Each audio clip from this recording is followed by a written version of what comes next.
more I think developers and publishers need to utilise. I think some do it better than others, but yeah, it's incredibly powerful. Alex? We've taken a similar approach, really. We also, although we've been around for many years, didn't have any relationship with the press at all.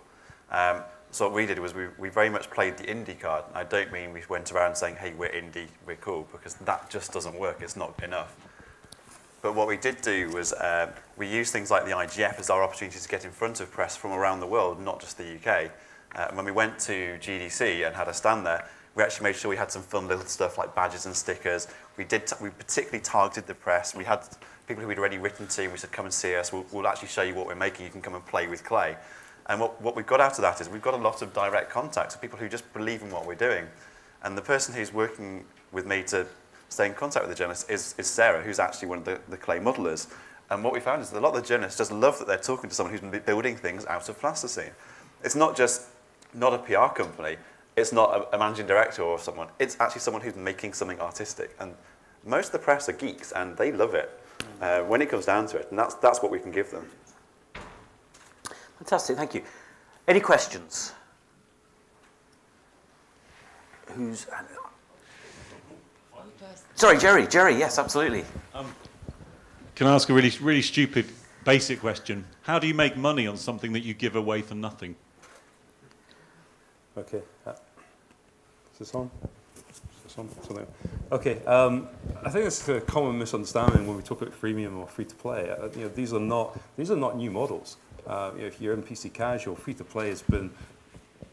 Try that again. Okay, there we go. Yeah, it's just saying basically that the whole free to play or freemium model isn't something new. This has been around for years and years and years, especially in PC casual, where you get a 30-minute or an hour demo, and then you obviously monetize beyond that. So we're not giving the games away for free. We're just taking away the barrier to entry that a price point can give. And the remarkable thing about iPhone that we found is that 59 pence, that can be a barrier to entry to some people. And actually, at TAG, we want everyone to play our games, as many people as possible, not just because of the direct monetization, but also the viral effect of people playing our games and building the TAG brand and the brand they're in the product as well. So I think we have to be very clever about finding new ways to monetize our users. It is incredibly competitive. Just saying, oh, we're going to launch a game at 10 quid and we're going to make money, I think that's incredibly naive now. I think we have to look at trying to monetize all of our users, all of our players. There are going to be people that want to play our game that are never going to pay us any hard cash for it. Can we make money from serving up ads to them, perhaps? There are those that maybe want to, I don't know, kids, maybe with £5 pocket money every week. They can't afford to buy a premium game at £20, but they might subscribe to your game at £2 a week. Can we monetize those guys? And then there are the premium users, the heavy users that just absolutely adore your game and are really into it, who actually might pay £100, £200 to get the full amount of content from that particular experience. So I think the challenge is how do we monetize everyone? And that's something we're beginning to look at. I think that the PC casual market are years ahead of us. I think that the social guys on Facebook are years ahead of us as well. So there's a lot to be learned there. But we're definitely not giving the game away for free. I just want to add one point about whether it's given away for free or not. I think I'm okay. Yeah, I'm okay.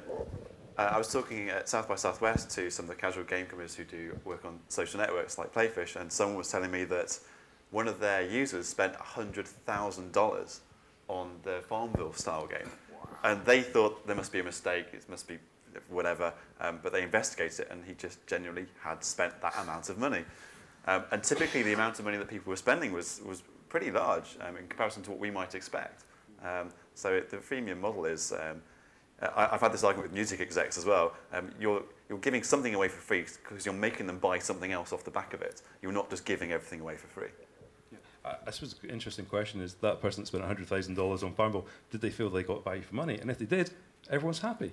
So I think it's very important that we don't try to exploit that opportunity that we have. I think Playfish have been very clear about that from day one. It's like, okay, we have this opportunity, let's not mess it up. And I think that's the key thing for us now moving into this space is that we've got these new business models, we've got new ways to monetize our users. Hey, let's not screw it up. Let's give the user value for money still.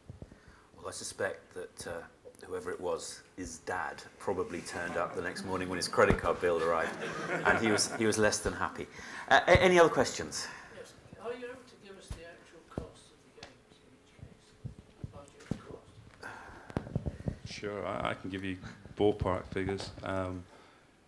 for Carjack, it was an interesting kind of project because it started off on mobile, and we built the iPhone version, and subsequently the DS and the PSP off the mobile code base. Yeah, so we've got a DSi game and an iPhone game that's running off a 350k code base, which is bizarre. With that, the cost of bringing that to iPhone is under 50k. You know, so it's quite a small budget.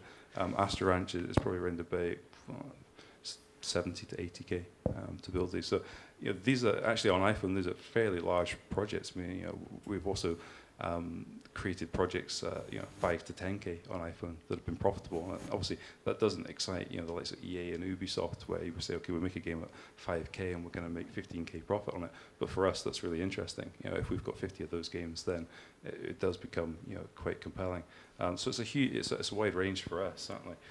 We've also got to, you know, again, balance that whole desire to go and make the next big GTA game or the next big Call of Duty. And I think Jefferson made that point, you know, really clearly in his presentation. Is it about more complexity, or is it just about keeping things simple?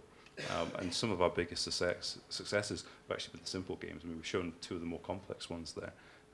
But you know, I would say this. I mean, iPhone is a very difficult market right now. It's very competitive, but all of our games are profitable, and I'm absolutely convinced that Astor Ranch will be profitable for us. That's a great place to be. We're running you know, a business you know, which is profitable. Not many games companies can say that right now. So it's a good foundation point for us to build on. Cletus Clay has gone through one funder because they went pop on us, so it's a little bit more complicated. But essentially, it's probably around 350,000. That sort of area is how much it will cost in total. But that will exclude some of the additional QA we might have to do and so on, some of the focus testing.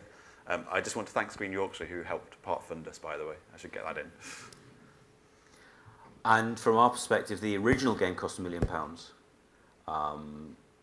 The adaptation costs considerably less, and going forward, £1 million is too high a budget, to be honest. So we would be looking for things probably around about £500,000 is what we'll be aiming for.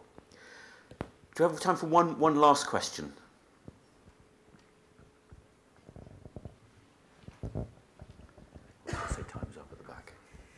Hi, Graham Monk from Iconic Games. Obviously, there's a different range of budgets that you're actually developing your games to. What sort of budget are you using for marketing? A couple of £1,000. Yeah, I kind of said this last year and got shot down basically by a lot of publishers by saying that, you know, if you're spending more than a couple of grand on iPhone marketing, you're crazy.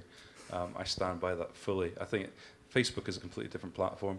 I think you do have a point in Facebook where you have to spend big, but certainly for iPhone, the most effective ways of marketing are viral and are DIY, and they're cheap. And again, for us, I'm going to say that there is an amount we'll spend on trade shows, but it'll be very consumer-facing, like Penny Arcade, that sort of thing, Penny Arcade Expo in America. That's where any strict budget will go. Beyond that, it's just our time, which is quite heavy. But yeah, we're not going to put, you know, tens of thousands of pounds into advertising. It's a waste of time. There are better ways to do it and get a groundswell of support who then do your promotion.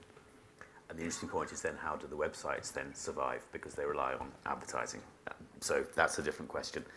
Lovely. Well, thanks very much, guys.